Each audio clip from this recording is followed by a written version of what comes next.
எதை வந்து உருப்படியா செஞ்சிருக்கிறாங்க? அதாவது இவர்களும் செய்ய மாட்டாங்க. இதற்கு முன்பு இருந்த அரசாங்கம் செயல்பட்டாலும் ஒரு நல்ல திட்டத்தை கொண்டு வந்தாலும் அது பொறுத்து கொள்ள முடியாத அரசாங்கம் தான் இன்னைக்கு விடியா திமுக அரசு. இன்றைக்கு ஒரு மிகப்பெரிய கால்நடை பூங்கா, இந்தியாவிலேயே ஒரு மிகப்பெரிய கால்நடை பூங்கா, ஆராய்ச்சி கால்நடை பூங்கானா கல்லூரி மற்றும் ஆராய்ச்சி நிலையத்தை நம்ம கட்டினோம். எதற்காக இதை கொண்டு வந்து சொன்னால், இன்றைக்கு விவசாயிகள் தான் சுமார் தமிழகத்தில் 60% பேர் இருக்கிறாங்க. விவசாயத்தில் உபதொழில் கால்நடை வளர்ப்பு தொழில். இந்த கால்நடை வளர்க்கின்ற இந்த விவசாயிகளுக்கு ரெட்டிப்பு வருமானம் கிடைக்க வேண்டும் என்ற அடிப்படையில் தான் இந்த ஆராய்ச்சி நிலையத்தை நான் கொண்டாந்தோம். கால்நடை பூங்கா ஆராய்ச்சி நிலையத்தை கொண்டாந்தோம். அதற்கு தேவையான நீரை அங்கே நீர் கிடைச்சா தான் அந்த ஆராய்ச்சி நிலையமே செயல்பட முடியும்.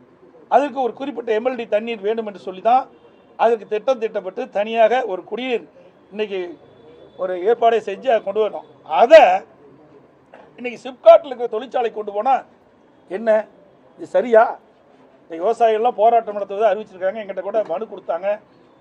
இதையெல்லாம் இந்த அரசை வன்மையாக கண்டிக்கிறோம். இது விவசாயிகளுடைய பிரதான திட்டம்.